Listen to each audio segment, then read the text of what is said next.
આ થોડોક નાનકડો એવો નીટનો ટોપિક છે. બેક ક્રોસ કહીએ ને આપણે, બેક ક્રોસ એના પેટા પ્રકાર છે કસોટી સંકરણ. મતલબ બેક ક્રોસ નો મતલબ શું થાય?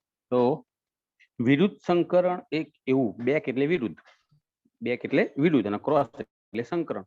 તો વિરુદ્ધ સંકરણ એક એવું સંકરણ છે કે જેમાં F1 સંતતિઓને તેઓના ગમે તે એક પિતૃ સાથે શું કરવાનું? સંકરણ. બેક ક્રોસ નો મતલબ શું કીધો? કે વિરુદ્ધ સંકરણ. ગુજરાતીમાં એવું થાય, વિરુદ્ધ સંકરણ એ એવું સંકરણ છે કે જેમાં જે F1 કહીએ આપણે, F1 સંતતિ, એ F1 સંતતિઓને તેમના ગમે તે એક પિતૃ પેઢી જે કહીએ આપણે, પી પેઢી, એની સાથે સંકરણ, સાથેનું સંકરણ, એટલે એને કહેવાય બેક ક્રોસ. આ વ્યાખ્યા બોલ્યો, વ્યાખ્યામાં ખબર પડવી જોઈએ કે ભાઈ વિરુદ્ધ સંકરણ, બેક ક્રોસ નો મતલબ વિરુદ્ધ સંકરણ. વિરુદ્ધ સંકરણ કે બેક ક્રોસ નો મતલબ શું થાય?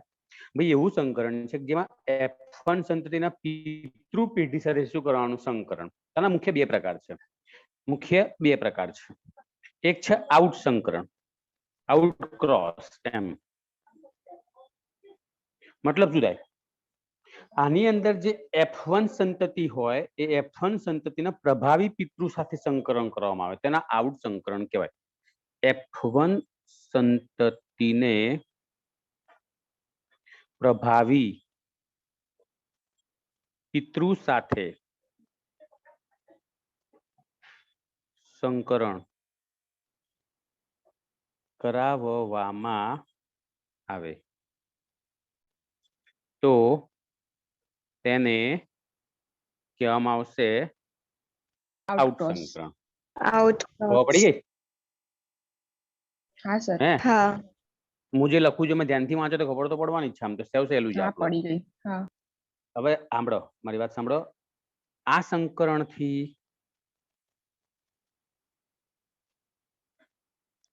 પ્રાપ્ત થતી બધી સંતતિ પ્રભાવી લક્ષણો ધરાવે. વાક્યમાં ખબર પડી? हाँ નાલું हाँ पड़ी તો બી ઉદાહરણ આપી દઉં. ચલો, તો બેઠા જ છીએ તો પૂરું કરીએ આપણે. F1 સંતતિ એટલે સમજો કે capital T small T F1 કહેવાય ને. F1 માં આવું હતું, યાદ કરો. हाँ F1 के हाँ हाँ અને પી પેઢીમાં આપણે પ્રભાવી કીધું. જો આઉટ ક્રોસ ની અંદર પિતૃ સાથે प्रभावी પણ છે, એ હા. પ્રભાવી પિતૃ છે. હવે આની અંદર સંકરણ કરીએ તો આમાં આપણને બે પ્રકારના જન્યુ બનવાના હતા, capital T small T, right? અને हाँ આમાં તો બધું કેપિટલ ટી જ આવવાનું ને, ગમે તે હા, આવે, શું હા. ફરક પડે? કેપિટલ ટી વાળું જ રહેવાનું. હવે આવી ધ્યાનથી જાય. જોજો. હવે આનું સંકરણ આની સાથે કરીએ આપણે તો કેપિટલ ટી થાય, हाँ અને આનું સંકરણ આની સાથે કરીએ તો પણ capital T capital small T T small થાય टी ને. हाँ एज તો था તમે જુઓ, જેટલી પણ સંતતિ મળે એ બધી પ્રભાવી મળવાની. हाँ हाँ તો આના આઉટ ક્રોસ કહેવાય, યાદ રાખજો. હા, આના આઉટ ક્રોસ તરીકે ઓળખાય. હવે બીજો, બેક ક્રોસ ના બે પ્રકાર હતા, એક આઉટ ક્રોસ અને બીજું આવશે, તમે ભણી ગયા, કસોટી સંકરણ. બીજો એનો પ્રકાર છે કસોટી સંકરણ, જે આપણે ભણી ગયા વખતે. બરાબર. હવે આની અંદર શું હતું? તો આપણે શું ભણ્યા કે ભાઈ જે F1 સંતતિ હોય, સંતતિને, જે F1 સંતતિ હોય એને પિતૃ પેઢીના એટલે કે પી પેઢી પ્રચ્છન્ન, પ્રભાવી નહીં, પ્રચ્છન્ન प्रच्छन्न પિતૃ સાથે સંકરણ. બરાબર. તો એને કસોટી સંકરણ કહેવાય. કસોટી સંકરણમાં કેવો હોય? F1 સંતતિનો પિતૃ સાથે સંકરણ કરાવીશું આપણે, પણ પ્રચ્છન્ન લક્ષણો ધરાવતું હશે આ, માટે એને કસોટી સંકરણ કહેવાય. અને જો પ્રભાવી હોય અને જો પિતૃ પ્રભાવી હોય તો એને કહેવાશે આઉટ ક્રોસ. બંનેમાં ફરક આટલો જ છે, એકમાં પ્રભાવી પિતૃ લેવાના અને એકમાં પ્રચ્છન્ન પિતૃ લેવાના. સમજી ગયા? અને આનું આપણે પેલું તો ભણી ગયા હતા કસોટી સંકરણમાં, તો બી આપણે એકવાર ફરીથી ઉદાહરણ જોઈ લઈએ. જુઓ, F1 એટલે કેપિટલ ટી સ્મોલ ટી, બરાબર, અને પી પેઢી ની અંદર બંને કેવા લઈશું આપણે? સ્મોલ ટી, પ્રચ્છન્ન. Small T. સમજી ગયા? હા. સમજો. હા. આની અંદર કેવું થશે? કેપિટલ ટી સ્મોલ ટી બનશે. આમાંથી તો બધા સ્મોલ ટી જ બનવાના ને. Small T. હા. તો આનું સંકરણ આની સાથે કરીએ આપણે તો કેપિટલ ટી સ્મોલ ટી આવ્યું. હા. હા. Capital T small T. હવે આનું આની સાથે કરીએ આપણે તો સ્મોલ ટી થાય. Small T. તો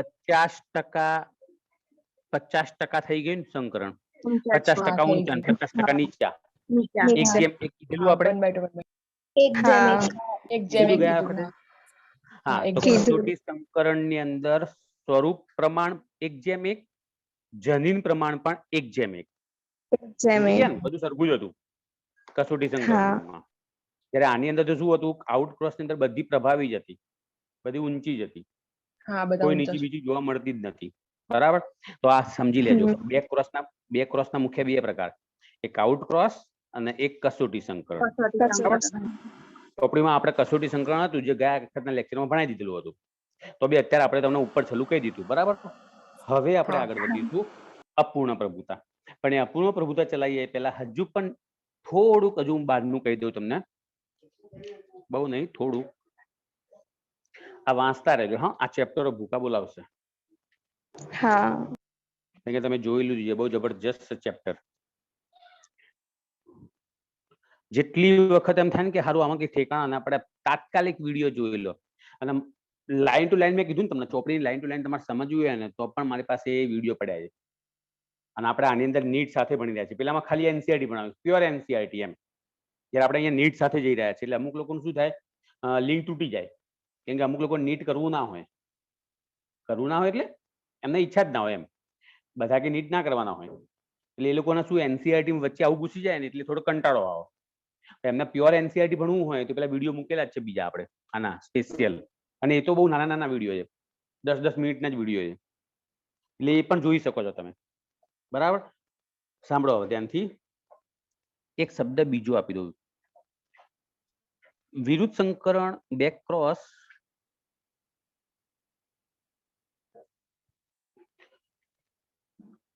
માં એક વ્યાખ્યા આવી પણ આવે છે કે ભાઈ જ્યારે બે પિતૃઓને બે પ્રયોગમાં આપણે વાપરીએ, અહીંયા પિતૃ પેઢી જ લેવાનું, અહીંયા F1 સંતતિ નહીં લેવાનું. વિરુદ્ધ સંકરણમાં એ બે પિતૃ લેવાના. જો બે પિતૃ કહું છું, બે પ્રયોગમાં વાપરવાના. બે પ્રયોગમાં એવી રીતે વપરાય છે, ધ્યાનથી જોજો હા, છે કે એક પ્રયોગમાં એ પિતૃ, એક ઉદાહરણ લીધું આપણે એમ કે એ પિતૃ માદા તરીકે અને આ અને છે બી પિતૃ નર તરીકે. એક પ્રયોગની અંદર આપણે એ પિતૃના શું બનાવ્યો? માદા. અને બી પિતૃને શું બનાવ્યા આપણે? નર. બરાબર? તો બીજા પ્રયોગમાં પિતૃ આ જ પિતૃ રાખવાના બીજા પ્રયોગમાં, પરંતુ ક્યાં ગુસારું વચ્ચે? બીજા પ્રયોગમાં એ પિતૃ જે હશે ને, એ પિતૃ ને નર. જો એ પિતૃ પહેલામાં કેવો હતો? માદા હતો ને, આમાં આપણે નર કરી દીધો. નર. અને બીજા પિતૃ જે હતો, બી પિતૃ હતો, માદા તરીકે ઉપયોગ કરીશું. તો આના કહેવાય વિરુદ્ધ સંકરણ. આને પણ એક પ્રકારનું વિરુદ્ધ સંકરણ કહેવાય ભાઈ. આ પ્રકારના પ્રયોગોને વિરુદ્ધ સંકરણ તરીકે ઓળખાય. બરાબર? ઉદાહરણ આપું, જો એ છે એ, આ એક પ્રયોગ છે એ, એમાં કેપિટલ ટી આનું સંકરણ સ્મોલ ટી જો આ પિતૃ છે હો, બંને પ્રભાવી પ્રચ્છન્ન બંને પ્રભાવી છે જો હા આ સોરી બંને સમયુગ્મી છે, બંને હા. સમયુગ્મી છે. આના આપણે માદા તરીકે લઈએ આ પ્રયોગની અંદર, એ પ્રયોગમાં આના આપણે ન લઈએ, બરાબર. હવે બી પ્રયોગ કરીએ તો બી પ્રયોગમાં પણ એ જ પિતૃ, પણ આ જે માદા હતા એની જગ્યાએ આપણે નર શું નો કરીએ? માદા. નર તો એના માદા. માદા. તો આ પણ વિરુદ્ધ સંકરણ કહેવાય, બે ક્રોસ કહેવાય, બરાબર. એટલે કઈ રીતે પ્રશ્ન પૂછ્યો છે એ ધ્યાનથી તમારે જોઈને જવાબ આપવાનો. મેં તમને બધું કહી દીધું કે વિરોધ સંકરણ કેટલા પ્રકારના હોય. ઓકે, હજુ એનસીઆરટી ચાલુ નહીં થઈ, ચાલુ થશે એટલું તરત તમને કહી દઈશ કે ભાઈ હવે અહીંથી એનસીઆરટી ચાલુ થશે. હવે આવશે જનીન આંતરક્રિયાઓ. જનીન આંતરક્રિયા, જનીનોની વચ્ચે થતી પારસ્પરિક ક્રિયાઓ એના જનીન આંતરક્રિયાઓ કહેવાય. અને જનીન આંતરક્રિયાઓ મુખ્ય બે પ્રકારની હોય. એક આવશે વૈકલ્પિક આંતરક્રિયા, એક આવે વૈકલ્પિક આંતરક્રિયા અને બીજી આવશે જનીનો વચ્ચે થતી આંતરક્રિયાઓ. એમ એક વૈકલ્પિક અને બીજી આવે અવૈકલ્પિક આંતરક્રિયા, બરાબર. આવી બે પ્રકારની હોય, ધ્યાનથી સાંભળી લેજો. જનીનો જે હોય બે હોય, તો એમની વચ્ચે જે આંતરક્રિયાઓ થાય, પરસ્પર જે પ્રક્રિયાઓ થાય એ મુખ્ય બે પ્રકારની હોય, વૈકલ્પિક અને અવૈકલ્પિક. આપણે હાલમાં જે તમારી ચોપડીમાં તમે જે અપૂર્ણ પ્રભુતા જોઈ રહ્યા છો એ અપૂર્ણ પ્રભુતાને કહેવાય વૈકલ્પિક આંતરક્રિયા. એ અપૂર્ણ પ્રભાવિતા જે છે એને વૈકલ્પિક કહેવાય. જો વૈકલ્પિક નો મતલબ શું થાય?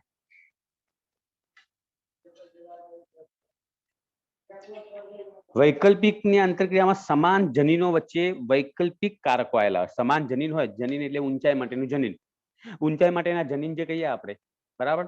તો બે પ્રકારના વિકલ્પો હતા, એક વધુ ઊંચાઈ માટે, એક ઓછી ઊંચાઈ માટે, એક કેપિટલ ટી, એક સ્મોલ ટી, આવું હતું ને, બરાબર. તો આ બંને વચ્ચે જે પ્રક્રિયા થાય ને, એવા બે જનીનો વચ્ચે જે બે કારકો વચ્ચે પ્રક્રિયા થાય ને તેને વૈકલ્પિક આંતરક્રિયા કહેવાય. અને વૈકલ્પિક આંતરક્રિયાના ઉદાહરણ હું તમને કહું કેટલા આવશે એમ. તો નંબર 1 અપૂર્ણ પ્રભુતા, જે તમારી ચોપડીમાં ભણાયેલું છે, અપૂર્ણ પ્રભુતા આપણે ભણાવ્યું છે. પછી બીજા નંબરે આવશે સહપ્રભાવિતા, સહપ્રભાવિતા આ પણ ભણાયેલું છે. ત્રીજું રોમન આંકડામાં લખેલું છે સહપ્રભાવિતા, બહુ વૈકલ્પિક કારકોનો વારસો, બહુ વૈકલ્પિક કારકોનો વારસો. એના પછી આવશે ચોથું નંબર 4 ઘાતક જનીન, નામ છે એવું, ઘાતક જનીન. આની ભણાયું, આ નીટમાં જશે, એમાં ભણીશું આપણે. 1, 2, 3 અને 5મું ભણાયું છે. 5મું છે પિલિયોટ્રોપિક જનીન. આ બધા ભણાયા છે, પિલિયોટ્રોપિક જનીન. સાંભળો, આજે મેં લખ્યા એ બધા જ વૈકલ્પિક આંતરક્રિયાના ઉદાહરણો. હો, વૈકલ્પિક આંતરક્રિયાના ઉદાહરણો તમે ભણશો એટલે વધારે ખબર પડશે કે વૈકલ્પિક આંતરક્રિયાનો મતલબ શું થાય. ઓકે, વૈકલ્પિક આંતરક્રિયાના ઉદાહરણમાં એક અપૂર્ણ પ્રભુતા ભણાયેલી છે, સહપ્રભાવિતા ભણાયેલી છે, બહુવૈકલ્પિક વારસો પણ ભણાયેલો છે, પિલિયોટ્રોપિક જનીનો પણ ભણાયેલા છે ચોપડીમાં. એનસીઆરટીમાં 1, 2, 3 અને 5 આટલા આપેલા છે. 4 નહીં આપ્યો એ આપણે અલગથી ભણીશું, ઘાતક જનીનો વાળું, બરાબર. એટલે તમારું કમ્પ્લીટ વૈકલ્પિક કારકોની પતી જાય. તો શરૂ કરીએ આપણે આજનો પહેલો એનસીઆરટી. હવે શરૂ થયું, નીટ પત્યું એટલે, અને અહીંથી શરૂ કરીએ આપણે અપૂર્ણ પ્રભુતા, બરાબર.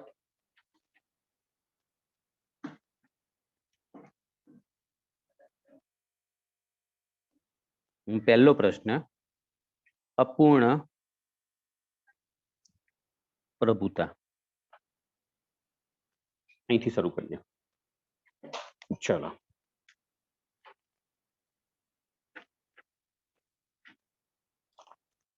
હવે સાંભળો.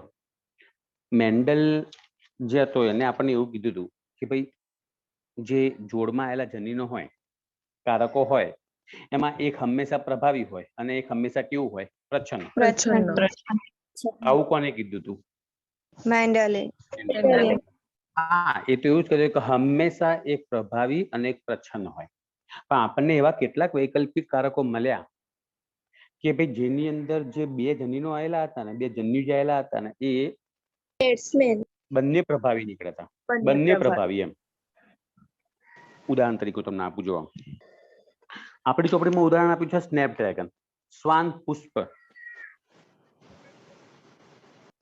શ્વાન પુષ્પ સ્નેપડ્રેગન કહેવાય, બરાબર? એનું એક ઉદાહરણ આપેલું છે. હવે શ્વાન પુષ્પ સ્નેપડ્રેગન કેવું હોય તો સ્નેપડ્રેગન તમારે જે ઈચ્છા હોય બોલવાનું. આની અંદર કેવું છે કે ભાઈ બે પ્રકારના પુષ્પ આવે આની અંદર. જે વનસ્પતિ છે સ્નેપડ્રેગન નામની વનસ્પતિ, એની પાસે બે પુષ્પ છે. એક પુષ્પ છે ને સંપૂર્ણ લાલ, લાલ પુષ્પ. એટલે આપણે એના માટે કેપિટલ આર સંજ્ઞા લઈ લઈએ. અને બીજું પુષ્પ છે સફેદ, એટલે એના માટે આપણે લઈ લઈશું સ્મોલ આર. તમારી ચોપડીમાં સ્મોલ આર જ આપેલા છે, બરાબર? આ રીતે. હવે સાંભળો, આ પી પેઢી છે, જેનાથી પ્રયોગની શરૂઆત થાય આપણે એને કીધેલું પી પેઢી. F1 પેઢી. ના લ્યા, પી પેઢી હું F1 પેઢી? F1 પેઢી તો હવે આવે. F1 હા, પેઢી તો તે હવે એ જ કહેતો. ઉત્પન્ન થશે. લાલ પુષ્પ અને સફેદ પુષ્પ બે પ્રકારના પુષ્પ છે. હવે ધ્યાનથી જ આમ પડજો. જો લાલ પુષ્પનું જનીન પ્રભાવી હોય તો F1 પેઢી જે ઉત્પન્ન થશે એ કેવી થશે? લાલ થશે. આ પ્રભાવી હોય તો F1 સંતતિ જે કહીએ આપણે, F1 સંતતિ, ચલો એ પેલા બનાવી દઈએ આપણે. આમાંથી જન્યુ આવશે આર, રાઈટ? Capital R. અને આમાંથી જન્યુ આવશે સ્મોલ આર. F1 સંતતિ કહીએ એમાં આપણે આવું બંધારણ આવશે.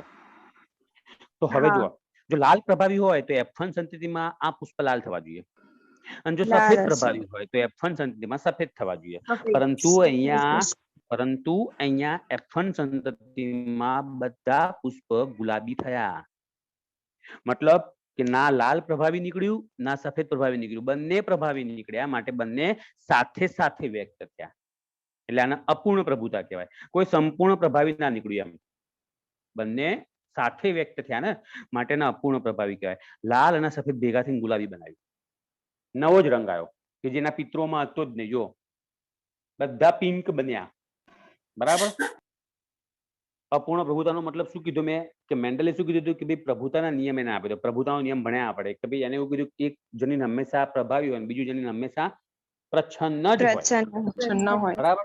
પરંતુ કેટલાક આપણને એવા ઉદાહરણ મળ્યા, જેમ કે મિરાબિલિસ ઝલાપા, એટલે ગુલબાસ કહેવાય. પછી આ સ્નેપડ્રેગન, બરાબર? તો આ બધા સજીવોની અંદર એવું મળ્યું કે ભાઈ જે પુષ્પ હતું ને એ ના સંપૂર્ણ લાલ થયું, ના સંપૂર્ણ સફેદ થયું, ઉપરથી બંનેના વચ્ચેનો રંગ આવ્યો. એટલે બંને અડધા અડધા, સંપૂર્ણ પ્રભાવી ના થયા. જો આ સંપૂર્ણ પ્રભાવી હોત તો લાલ થવું જોઈએ, સંપૂર્ણ પ્રભાવી હોય તો સફેદ થવું જોઈએ, નહીં તો ગુલાબી થયું. માટે અડધું લક્ષણ આનું આવ્યું, અડધું લક્ષણ આનું આવ્યું. તો આને અપૂર્ણ પ્રભાવિતા કહેવાય ને. આના અપૂર્ણ પ્રભાવિતા કહેવાય. બંને મિશ્રિત થઈ ગયા, એમ મિશ્રિત થયા કહેવાય ને. બંને ભેગા થાય તો જ ગુલાબી બને ને. હવે આપણે શું કરીશું? અહીંયા આ જે F1 સંતતિ છે એમની વચ્ચે ફલન કરાવડાવીએ, બરાબર? એટલે એક નર અને એક માદા લઈએ. તો જુઓ આ રીતે, અને અહીંયા યુનિટ સ્ક્વેર દોરી દઈએ આપણે. તમારી ચોપડીમાં આપી છે ને એ ચાર્ટ દોરવાનો છે, ફરજિયાત પરીક્ષામાં. ધ્યાન રાખજો, માટે હું એ રીતે દોરી રહ્યો છું. ચોપડીનો ચાર્ટ ફરજિયાત દોરવાનો છે. આ આર અને આર, બરાબર? તો આપણે એક જનીન લઈએ, આપણે આર, અને બીજાને લઈએ સ્મોલ આર. ફરીથી અહીંયા આર અને સ્મોલ આર, આવું થાય, બરાબર? સંતતિ વચ્ચે ધ્યાનથી સાંભળજો. આર અને આર બે ભેગા થાય એટલે કેપિટલ આર બને. આર અને સ્મોલ આર એટલે કેપિટલ આર અને સ્મોલ આર. આ બંને વચ્ચે કેપિટલ આર સ્મોલ આર અને બંને સ્મોલ આર સ્મોલ આર. હવે સાંભળો, આ લાલ બન્યું, જુઓ આ લાલ બનશે, આ ગુલાબી બન્યું, આ પણ ગુલાબી બન્યું, અને આ સફેદ બન્યું. મતલબ શું થયું? ધ્યાનથી જુઓ. જે F2 સંતતિ છે, F2 સંતતિ કહેવાય આને. તો F2 સંતતિની અંદર 1:2:1 પ્રમાણ આવ્યું. હું તમને આનો મતલબ કહું. એક લાલ બન્યું, આર આર એટલે લાલ કહેવાય. હા હા બે છે ને એ આવા બન્યા, એક કેપિટલ આર એક સ્મોલ આર એટલે ગુલાબી, અને એક છે ને આવું બન્યું આની અંદર, મતલબ કે સફેદ. સફેદ હે ને? હા તો સાંભળો, હા જનીન પ્રકાર પણ સરખો છે, સ્વરૂપ પ્રકાર પણ સરખું છે. આ જનીન પ્રકાર કહેવાય કે ના કહેવાય? કહેવાય જનીન પ્રકાર અને અહીંયા સ્વરૂપ પ્રકાર બંને સરખા આયા ને. જનીન પ્રકારમાં 1:2:1, એક એટલે કેપિટલ આર વાળું, એક એટલે સ્મોલ આર વાળું, બે એટલે કેપિટલ આર અને સ્મોલ આર વાળું.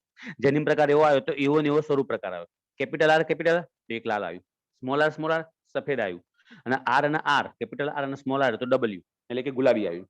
તો જનીન પ્રકાર અને સ્વરૂપ પ્રકાર બંને સરખા આવે જોવાની અંદર. અપૂર્ણ પ્રભુતામાં પણ એવું છે. કસોટી સંકરમાં પણ આપણે એવું જ કીધેલું, 1:1, સ્વરૂપ પ્રકાર પણ એવો અને જનીન પ્રકાર પણ એવો. તો આની અંદર પણ એવું જ આવ્યું, જનીન પ્રકાર અને સ્વરૂપ પ્રકાર બંને સરખા આવ્યા. બોલો, આવું લખતા આવડે? આવું દોરવાનું, લખવાનું, આવું ને આવું જ લખવાનું. હા દોરતા આવડવું જોઈએ. આ દોરવાનું જે ફરજિયાત. હા, આ તું આપણી ચોપડી, આ આપણી ચોપડીમાં આપ્યું NCERT માં, બરાબર. પણ આ સિવાય પણ એક બીજું ઉદાહરણ લઈએ આપણે, જેનું નામ હું તમને આપું. જેનું નામ છે મિરાબિલિસ ઝલાપા. મારી જલપા નહીં, મિરાબિલિસ ઝલાપા. મિરાબિલિસ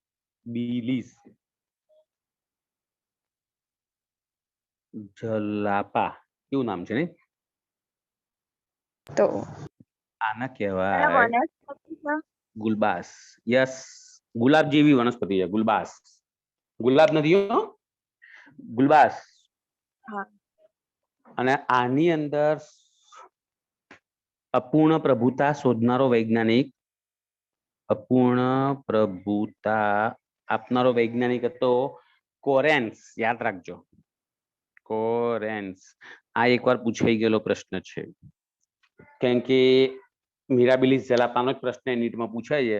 સ્નેપડ્રેગન વાળા પ્રશ્ન બહુ ઓછા પૂછે છે, પણ ગમે તે પૂછે, શું ફરક પડે. મિરાબિલિસ ઝલાપાની અંદર પણ એક્ઝેક્ટ એવું છે, આ ચાર્ટ આવે છે, આયરો ચાર્ટ. કેમ કે એમાં એ પુષ્પ લાલ અને સફેદ હોય છે. ફરક એટલો છે કે એમાં સફેદ પુષ્પ હોય એમાં ડબલ્યુ લઈ લેવાનું છે. સફેદ પુષ્પ હોય ને એમાં ડબલ્યુ સંજ્ઞા આપી છે, લાલ પુષ્પમાં આ આપી છે. તો બંને સરખું જ થવાનું છે. જો હું તમને બતાવું એવી રીતે, જો લાલ પુષ્પ અને સફેદ પુષ્પ, આમાં પણ એક્ઝેક્ટ એના જેવું જ છે. લાલ પુષ્પ માટે આપણે શું લઈશું? ડબલ્યુ એટલે કે કેપિટલ આર, અને આના વ્હાઈટ લઈશું. Small W white small white white લઈશું આપણે. નહીં, કેપિટલ ડબલ્યુ જો. હા કેપિટલ. ઓકે, ચલો, બધું કેપિટલ જ લેવાનું છે, બંને પ્રભાવી છે એટલા માટે. આ પીપીટી છે જો, બરાબર. હવે આમાંથી કેપિટલ આર આવે અને આમાંથી કેપિટલ ડબલ્યુ આવે. કેપિટલ તો આ ડબલ્યુ. ગુલાબી બન્યા કે ના બન્યા? હા ગુલાબી બને બન્યા. આ કયું બન્યું? F1 પેઢી, બરાબર. F1 પેઢી બનશે. હવે આમની વચ્ચે ફલન કરાવડાઈએ આપણે F1 પેઢી વચ્ચે. તો આર અને ડબલ્યુ, હવે બે આ બનશે આર અને ડબલ્યુ. હા ડબલ્યુ. આ બે જન્યુ બને, બરાબર. હવે આ આર છે, એની વચ્ચે આયરો આર આવે એટલે કેપિટલ આર બનશે. જો પાછો આ જન્યુ સાથે આ જન્યુ આવ્યો તો કેપિટલ આર ડબલ્યુ બન્યું. બને કે ના બને? અને એ જ રીતે આપણે આની વાત કરીએ તો પણ કેપિટલ આર ડબલ્યુ અને સ્મોલ ડબલ્યુ. તો ધ્યાનથી જુઓ, 1:2:1, એક લાલ, બે ગુલાબી ને એક સફેદ અને એક સફેદ. બન્યું. તો બંને સરખા જ છે, ખાલી ઉદાહરણમાં નામ અલગ અલગ આપ્યા. બરાબર. કોરેન્સ નામના વૈજ્ઞાનિક આની સૌપ્રથમ માહિતી આપી હતી.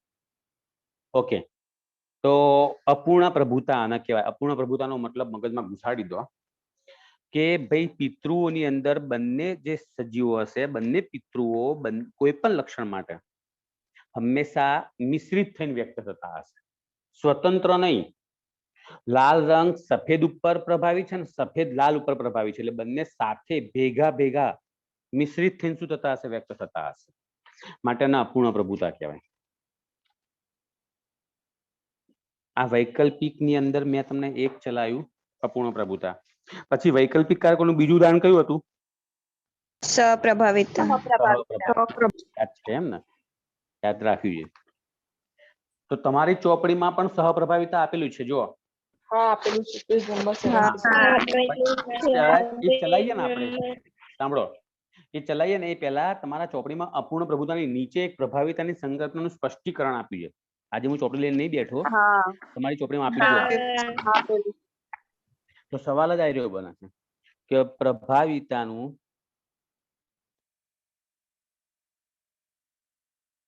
સંકલ્પનાનું સ્પષ્ટીકરણ. સર આ પ્રશ્ન કેટલા માર્ક્સ નો? ભાઈ અપૂર્ણ પ્રભુતા અને પ્રભાવિતાની સંકલ્પનાનું સ્પષ્ટીકરણ બંને ભેગા કરીને 4 માર્ક્સનો પ્રશ્ન આવે. બંને બંને અલગ ભેગા અલગ કરીએ પૂછે તો તો 3 માર્ક્સ. હા, બંને અલગ અલગ પૂછે તો 3 માર્ક્સના. બરાબર. પ્રભાવિતાની સંકલ્પનાનું સ્પષ્ટીકરણ. સાંભળો, આનો મતલબ શું? આ થોડોક વિચિત્ર સવાલ છે. અહીંયા એવું કહેવા માંગે છે કે ભાઈ કેટલાક એલેલ પ્રભાવી અને કેટલાક પ્રચ્છન્ન હોય. એવું કેમ? કેટલાક પ્રભાવી હોય છે તો કેટલાક પ્રચ્છન્ન આવતા હશે. પ્રભાવિત જનીન પ્રચ્છન્ન ઉપર કઈ રીતે કાર્ય કરતું હશે? પ્રભાવિત જનીન કઈ રીતે પોતાની અભિવ્યક્તિ કરતા હશે? તો આ બધું તમને સમજાવવામાં આવ્યું છે. બરાબર. કોઈ એક જનીન હોય જે વિશિષ્ટ લક્ષણોને અભિવ્યક્ત કરવા માટેની માહિતી ધરાવતો હોય. કોઈ પણ એક જનીન, કોઈ જનીન વિશિષ્ટ જે લક્ષણો હોય અભિવ્યક્તિ દર્શાવે. એ તો આપણને ખબર છે. અભિવ્યક્તિ એટલે કે રજૂ થવું, એમ એની માહિતી એની પાસે હોય. અભિવ્યક્તિ માટેની માહિતી ધરાવે કોણ? કોઈ પણ એક જનીન કોઈ એક વિશિષ્ટ લક્ષણ, જેમ કે આપણે વાત કરીએ કેપિટલ ટી તો ઊંચાઈ માટેનું વિશિષ્ટ લક્ષણ ધરાવે છે. સ્મોલ ટી નીચા માટેનું, કેપિટલ આર લાલ માટેનું, સ્મોલ આર સફેદ માટેનું. સફેદ તો માટે ચોક્કસ પ્રકારની માહિતી એની પાસે આવેલી, ચોક્કસ પ્રકારની માહિતી હોય. પછી એ લક્ષણ માટે તે જનીન કાં તો સમયુગ્મી હોય કાં તો પછી વિષમયુગ્મી હોય. એ તો ખબર છે તમને. સમયુગ્મી હોય અથવા તો વિષમયુગ્મી હોય. જેમ કે કેપિટલ ટી સ્મોલ ટી, બરાબર. કાં તો પછી કેપિટલ ટી સ્મોલ ટી વિષમયુગ્મીનો મતલબ. કાં તો આપણે શું બોલ્યા? કેપિટલ આર એટલે લાલ, ડબલ્યુ એટલે ડબલ્યુ સફેદ, અથવા તો સ્મોલ આર એટલે સફેદ. તો વિષમયુગ્મીને આપણે શું બોલાતા? કેપિટલ આર અને સ્મોલ આર. ટૂંકમાં જે જનીનો આવેલા હોય ને એ કાં તો સમયુગ્મી હોય કાં તો વિષમયુગ્મી હોય. પણ એ કોઈ પણ લક્ષણ માટેની જે અભિવ્યક્તિ હોય ને એ લક્ષણ માટે તો એ ઓલવેઝ કેવા હોય? શુદ્ધ જ હોય. એમ એ અભિવ્યક્તિ માટે તો શુદ્ધ જ હોય. બરાબર. અહીંયા આપણે એક ઉદાહરણ લઈએ. ઉદાહરણ તરીકે આપણે એક એવું જનીન લઈએ કે જે ઉત્સેચક બનાવવાની માહિતી ધરાવે છે. હું તમારી ચોપડીના વાક્ય જ બોલી રહ્યો છું, ધ્યાન રાખજો. આ એનસીઈઆરટી માં આપેલું છે. હું તમને શું કહેવા માંગુ છું? ઉદાહરણ તરીકે આપણે એક એવું જનીન લઈએ, એક જનીન આ લીધું આપણે કે જે જનીનમાં આ જનીનમાં ઉત્સેચક બનવાની માહિતી છે. ઉત્સેચક બનવા માટેની માહિતી છે. માહિતી ધરાવે છે. એમ આ જનીન ઉત્સેચક બનવા માટેની માહિતી ધરાવે છે. કયું ઉત્સેચક એનાથી કોઈ લેવા દેવા નહીં. ગમે તે ઉત્સેચક બનવા માટેની માહિતી એની પાસે છે. બરાબર. આ જનીનના 2 પ્રતિરૂપો હોય. એટલે કે આ જે ઉત્સેચક બનવા માટેના જે જનીન છે એના 2 પ્રતિરૂપો હોય. 2 પ્રતિરૂપો એટલે આપણે એક ઉદાહરણ તરીકે અહીંયા તો ચોપડીમાં તો ઉદાહરણ આપ્યું નહીં, પણ હું તમને એક ઉદાહરણ આપી દઉં કે ભાઈ કેપિટલ એ આવશે ને, કેપિટલ એ છે એ ઉત્સેચક બનવાની માહિતી ધરાવે છે. માહિતી એની પાસે છે. બરાબર. હવે આનું એક બીજું સ્વરૂપ છે, એને આપણે કહીશું સ્મોલ એ. અને આ છે રૂપાંતરિત એલેલ. રૂપાંતરિત એલેલ તરીકે ઓળખાય. રૂપાંતરિત છે. આ રૂપાંતર નહીં થયું, આનું રૂપાંતર થઈ ગયેલું છે. બરાબર. એટલે આ સામાન્ય એલેલ કહેવાય અને આ રૂપાંતરિત એલેલ કહેવાશે. ધ્યાનથી સાંભળજો હું શું બોલી રહ્યો છું. કેપિટલ એ છે ને એ સામાન્ય એલેલ છે. સામાન્ય એલેલ એટલે ઉત્સેચક બનવા માટેની માહિતી છે એની પાસે. અને સ્મોલ એ છે ને રૂપાંતરિત એલેલ છે, મતલબ કે એની પાસે ઉત્સેચક બનવા માટેની માહિતી નથી. એ આમાંથી આ બની ગયું છે. કેપિટલ એમાંથી સ્મોલ એ ઉત્પન્ન થયેલું છે. બરાબર. કોઈ વિકૃતિ આવી હોય એના કારણે આવું થતું હશે. મતલબ કે આની પાસે તમામ માહિતી છે, આની પાસે કશી જ માહિતી નહીં. ઓકે. એટલે આ જે હશે ને એક જ લક્ષણ આપે. કેપિટલ એ આવે સમજી લેવાનું કે ઉત્સેચક બનવાના જ. પણ સ્મોલ એ આવે ને એટલે વિચારવું પડે. તો સ્મોલ એ માટે છે ને તમારી ચોપડીમાં 3 સંભાવના આપી. જો સ્મોલ એ માટે ચોપડીમાં 3 સંભાવના આપી છે. ઓછી ક્રિયાશીલતા વાળો ઉત્સેચક બનશે. ઓછી ક્રિયાશીલતા વાળો ઉત્સેચક બને. ઉત્સેચક બનાવો તો ભલીવાર વગરનું ઉત્સેચક બનશે, અથવા તો પછી બિનકાર્યક્ષમ ઉત્સેચક બને, એટલે કે કાર્ય જ ના કરી શકે. બિનકાર્યક્ષમ ઉત્સેચક બનશે. ઉત્સેચક બનશે કરો પણ કામ જ નહીં કરે, બહુ ગંદ ઉત્સેચક બનશે. અથવા તો ઉત્સેચક જ નહીં બનતો, ઉત્સેચક બનતો નથી. બરાબર. તો આ સ્મોલ એ ની આટલી લાક્ષણિકતા છે. કેપિટલ એ તો શું કરશે, આવશે એટલે ઉત્સેચક બનાવવાનો જ છે. બરાબર. આ જે કિસ્સો છે, પહેલો જે કિસ્સો આવે છે એમાં ઉત્સેચક બને છે. બરાબર. પણ એ ઉત્સેચક કેવો છે, ઓછી ક્રિયાશીલતા વાળો, મતલબ કે આના થોડાક લક્ષણો આ ધરાવે છે.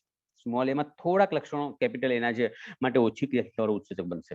જ્યારે બાકીના બેમાં કેવું છે, આ સ્મોલ એ જે છે ને એકદમ રૂપાંતરિત થઈ ગયું ઉત્સેચક. એ કરતા આખો કેવો છે, રૂપાંતરિત છે. ચોપડીમાં ક્યાંય આવું ઉદાહરણ નહીં આપ્યું કેપિટલ એન સ્મોલ એ વાળું. તો મેં સમજવા માટે લીધું છે કે જ્યારે ભાઈ એ છે ને સ્મોલ એ વ્યક્ત થાય ને એટલે ઉત્સેચક નહીં બને, કાં તો બનશે તો ઉત્સેચક કામ કરશે જ નહીં. મતલબ કે સંભાવના કેટલી રહે તો જુઓ, તમને ખબર પડી જવી જોઈએ. આ રીતે આવ્યું તો શું થશે, કેપિટલ એ આવશે તો શું થશે, ઉત્સેચક બનશે. બનશે જ. ઉત્સેચક બનશે જ. ઉત્સેચક બને જ, ફાઇનલ. જો આવું આવ્યું તો ઉત્સેચક નહીં બને. નહીં બને. ઉત્સેચક બનશે જ નહીં. ઉત્સેચક બનતો નથી. બરાબર. પણ આવું આવ્યું તો બિનકાર્ય. આગળ 3 કીધા ને એમાંથી ગમે તે એક. હા, મતલબ કે કેપિટલ એ છે એટલે ઉત્સેચક તો બનવાનો જ છે, રાઈટ. આપણે પહેલા જ કીધું કે ભાઈ કેપિટલ એ છે એટલે ઉત્સેચક તો બનવાનો જ છે, ફાઇનલ છે. પણ સ્મોલ એ હશે ને એમાં ઉત્સેચક બને તો કામ નહીં કરી શકે. આની હાજરીમાં કામ નહીં કરી શકે. કાં તો ભાઈ આ સ્મોલ એ છે ને ઉત્સેચક બનાવી જ નહીં શકે. સમજી ગયા? કાં તો પછી ઓછી કેપિટલ વાળો ઉત્સેચક બનાવશે. પણ ટૂંકમાં કોઈ ફરક પડવાનો નહીં, કેમ કે એ કેપિટલ એ છે ને એટલે ઉત્સેચક બનશે અને વ્યવસ્થિત કાર્ય કરશે એની હાજરીમાં. એટલે કે રૂપાંતરિત LL જે હશે ને એ ત્યારે જ વ્યક્ત થાય. આ રૂપાંતરિત LL કહેવાય ને સ્મોલ એ ત્યારે જ વ્યક્ત થાય કે જ્યારે પ્રભાવી LL ના હોય. જ્યારે પ્રભાવી LL ના હોય ને ત્યારે જ એ વ્યક્ત થાય. માટે આને કહેવાય પ્રભાવિતાનું સંકલ્પનાનું સ્પષ્ટીકરણ.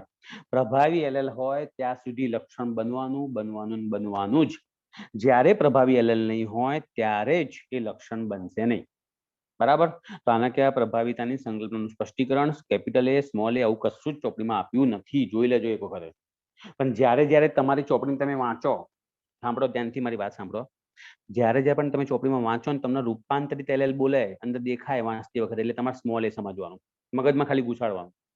અને જ્યારે અરૂપાંતરિત LL બોલે એટલે કેપિટલ એ સમજવાનું. સમજી ગયા? અને એના આધારે તમારે વાંચીને બતાવવાનું. તો એક કામ કરો, અત્યારે હાલમાં જે પ્રભાવિતાની સંકલ્પનાનું સ્પષ્ટીકરણ વાંચો. બરાબર. અને જુઓ કે ક્યાં રૂપાંતરિત લખ્યું છે ને ક્યાં અરૂપાંતરિત લખ્યું છે. તમને સેટ કરતા ફાવે છે સ્મોલ એ કેપિટલ એ? એકવાર હું તમને 5 મિનિટ આપું છું, જોઈ લો ફટાફટ. પછી હું આગળ બીજું ઉદાહરણ ચલાવવાનું છું સહપ્રભાવિતાનું. વિડીયો કટ થઈ જાય તો ફરીથી હું તમને લિંક મોકલી દઈશ. તમારો ટાઈમ સ્ટાર્ટ નાઉ.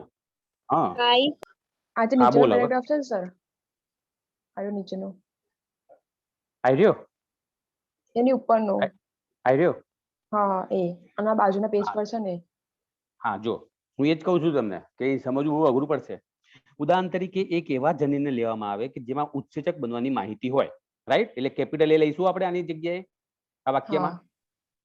આ જનીનના બંને પ્રતિરૂપો તેના 2 LL સ્વરૂપે હોય. મતલબ કે એ જનીનના 2 પ્રતિરૂપોમાં એક કેપિટલ એ હોય અને એક સ્મોલ એ હોય. આ વાક્યનો મતલબ ખબર પડી? બરાબર. માની લઈએ કે તે સામાન્ય LL એવો સામાન્ય ઉત્સેચક ઉત્પન્ન કરે છે કે જે પ્રક્રિયાથી S નું રૂપાંતર નિપજમાં કરે, P માં કરે એમ.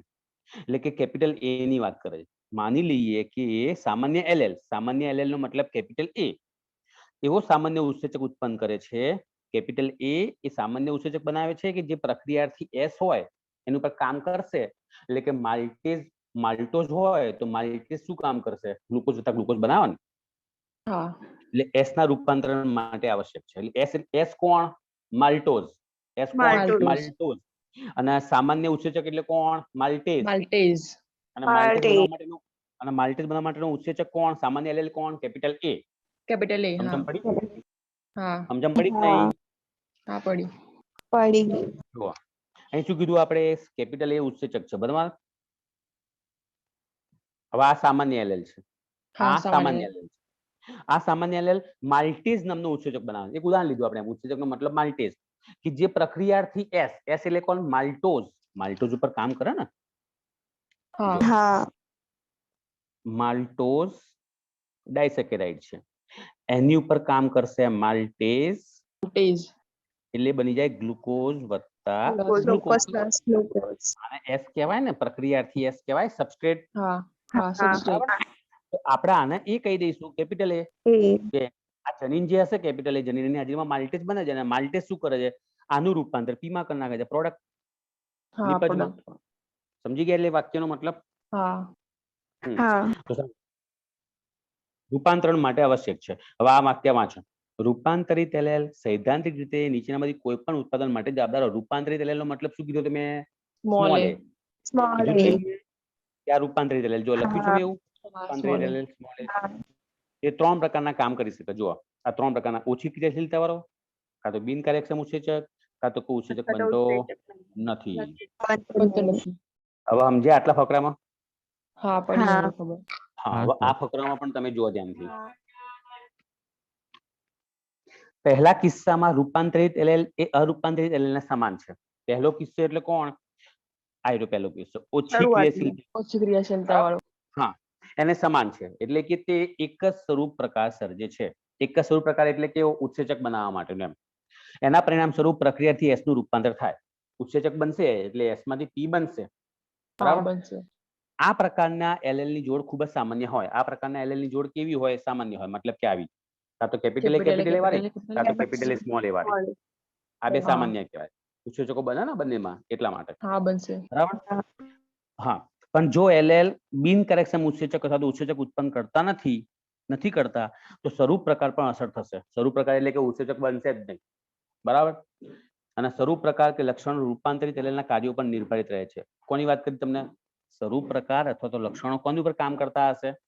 અરૂપાંતરિત એલેલ. રૂપાંતરિત એલેલના કાર્ય પર નિર્ભર રહે છે. અરૂપાંતરિત એટલે કોણ? અરૂપાંતરિત એટલે કેપિટલ એ. કોણ? Capital. Capital A capital A. અરૂપાંતરિત કહેવાય. અને સ્મોલ એ કેવો છે? રૂપાંતરિત એલેલ. સામાન્ય રીતે અરૂપાંતરિત એલેલ, અરૂપાંતરિત નો મતલબ કોણ? Capital A. Capital A. Capital એ જે વાસ્તવિક સ્વરૂપ પ્રકારનું પ્રતિનિધિત્વ કરે, મતલબ કે ઉત્સેચક બનાવે જ છે એમ, તે પ્રભાવી છે. એ પ્રભાવી છે. તથા રૂપાંતરિત એલેલ, રૂપાંતરિત એલેલ કોણ? સ્મોલ એ. સ્મોલ એ. સ્મોલ એ. જે મુખ્યત્વે પ્રચ્છન્ન છે, જે કેવો છે? પ્રચ્છન્ન એલેલ છે. આ અચ્છા ઉદાહરણમાં પ્રચ્છન્ન એલેલમાં અભિવ્યક્ત થવાની ઉત્સેચક બનતો નથી, અથવા તો બને તો કાર્યક્ષમ હોતો નથી. એટલે જ મેં કીધું ત્યાં તમને રૂપાંતરિત દેખાય ને, ત્યાં કેપિટલ, ત્યાં સ્મોલ એ બોલવાનું. મારે તમને લખીને આપી, જો મેં ઉદાહરણ લખીને આપ્યું ને, ચોપડી વાળા એવું કશું લખ્યું હા નહીં. સ્મોલ એ નો મતલબ રૂપાંતરિત, અને એ એટલે અરૂપાંતરિત, કે જેનું રૂપાંતર નહીં થતું. હજુ પણ વાંચજો આની અંદર, અને આ રીતે ના ખબર પડે પૂછી લેજો, બરાબર. અને હવે આવ્યું સહપ્રભાવિતા. સહપ્રભાવિતા, ચલો શરૂ કરીએ. જબરજસ્ત ચેપ્ટર છે એમ. મજા આવે એવું. અરે મજા આવે એટલે જો ખબર પડે ને તો જલસો પડી જાય એમ. ચેપ્ટર મોજ ચેક થઈ કરતા જાય. સારું હોય. હા, ચેપ્ટર 4 તો વાંચવાનું હતું એટલા. ઊંઘ આઈ શું જાય એવું. ચેપ્ટર સાંભળો, પેલા ચેપ્ટર 6 તો આના કરતા ખતરનાક છે. ચેપ્ટર 6 ડીએનએ વાળું તો, બરાબર. અને ચેપ્ટર 11 જે છે ને છેલ્લે બાયોટેકનોલોજી નું, એ તો આ બેનો બાપ છે. 5મા 6ઠ્ઠા નો બાપ થાય એવું છે. પણ સર વધુ એવું પણ એટલે જોરદાર છે, મજા. ખરેખર મજા આવે એમ. સાંભળો ચલો, સહપ્રભાવિતા. હવે ધ્યાનથી સાંભળજો.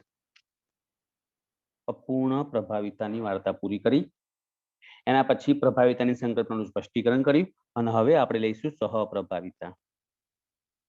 મને ખાલી ધ્યાનથી સાંભળો અને મને સમજવાનો પ્રયત્ન કરો. હું શબ્દ બોલું તો તમને આરામથી આવડી જશે.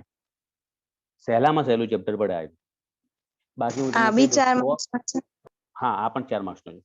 100 વિદ્યાર્થી લઈએ ને 12માના, 100 માંથી 90 વિદ્યાર્થીઓને આ ચેપ્ટર નહીં આવડતું. 10 જ વિદ્યાર્થીઓને આ ચેપ્ટર આવડતું હોય, વિચારો. તો આપણે 10 વિદ્યાર્થીઓને તમારે જવાનું છે, કેમ કે 10 વિદ્યાર્થીઓને હું ભણાવી રહ્યો છું, એટલે 90 નહીં ભણાવતો. સહપ્રભાવિતા.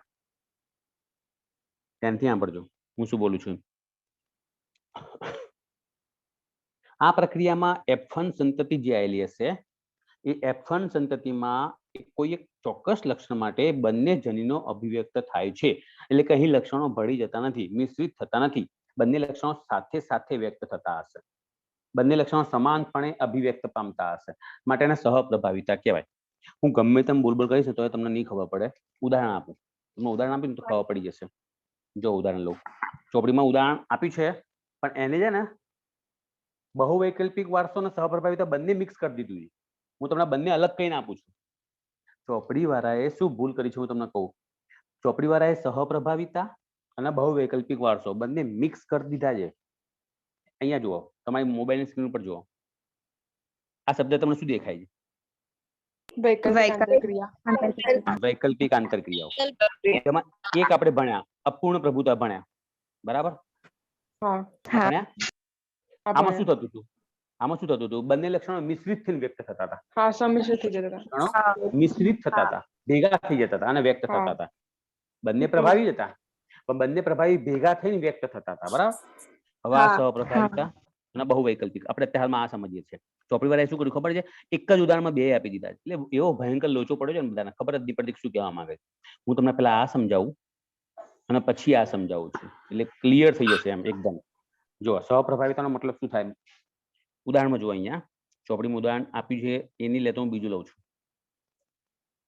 લાલ ગાય અને સફેદ ગાય. ગાયનું ઉદાહરણ લઈએ આપણે. બે પ્રકારની ગાય હોય ને, ચામડી વાળી. લાલ ગાય વાળી ચામડી ધરાવતી હોય અને આની અંદર હું આપણે ડબલ્યુ લઈ લઈએ. સફેદ એટલે વ્હાઈટ અને લાલ એટલે રેડ.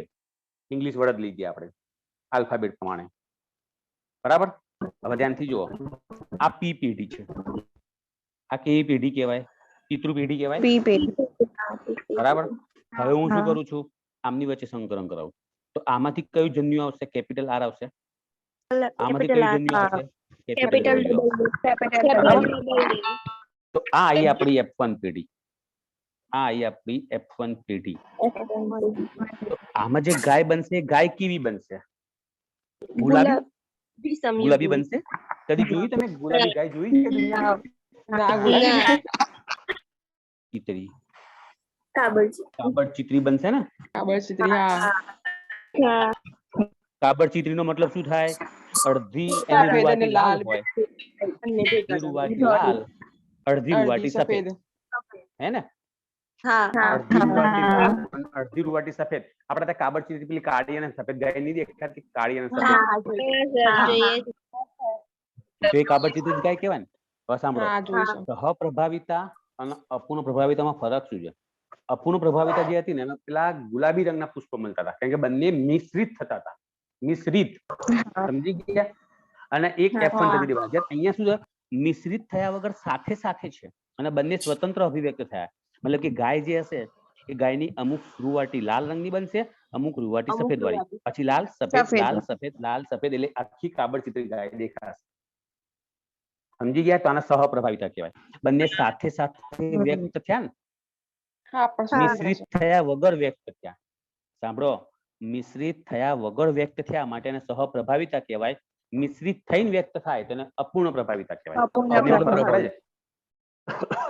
બધાને ખબર પડી હું શું બોલું છું? હા, પડી ગઈ. બધાની વાત કરું, બધાને. હે?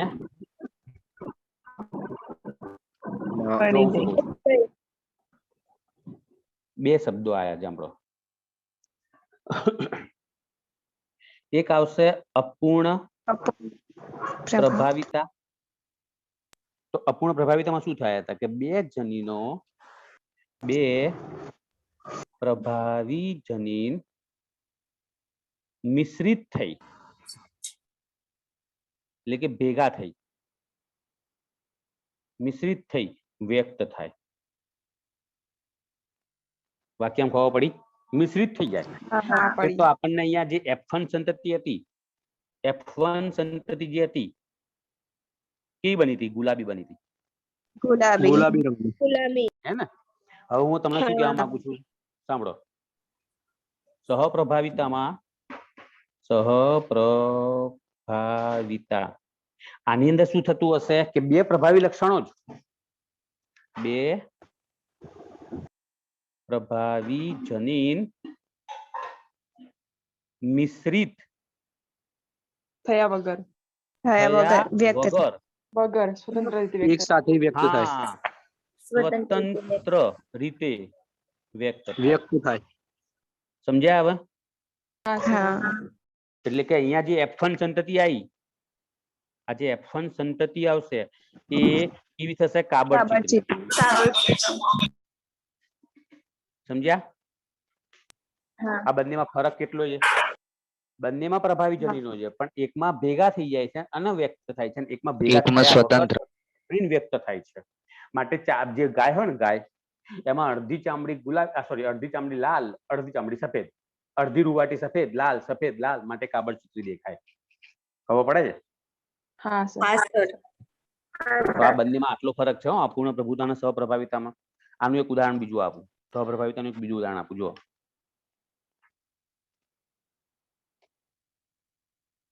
એક બીજું ઉદાહરણ લઈએ આપણે. અરે યાર, પેનો એ નહીં મળતી, બોલો. AB બ્લડ ગ્રુપ નો વારસો, આ પણ સહપ્રભાવિતા કહેવાય. તમે કહો આ કઈ રીતે કહેવાય, એ પછી સમજીએ આપણે. તમને ખબર પડી જશે જાતે જ કે સહપ્રભાવિતા કેમ કહેવાય. બરાબર. અને બીજું છે સિકલ સેલ એનિમિયાનો રોગ. સિકલ સેલ એનિમિયા, એનિમિયા આ જે રોગ છે ને, વાહકનો રોગ, બસ એ બધા રોગ આમાં આવે, સહપ્રભાવિતામાં. બરાબર. આ બંને ભણવાના છીએ આપણે, એટલે ખબર પડશે. પણ મગજમાં ઘુસાડી રાખજો કે સહપ્રભાવિતામાં આ બંને આવશે. બરાબર. ભાઈ મેં શું કીધું તમને? જો અપૂર્ણ પ્રભુતા તમારા મગજમાં ક્લિયર છે એકદમ? હા સહપ્રભાવિતા ક્લિયર થઈ ગઈ એકદમ? હા હા અને હવે રહ્યો કયો? બહુવૈકલ્પિક વારસો. વારસો. હા, તો હવે આપણે એની વાત કરીએ. પતી જશે.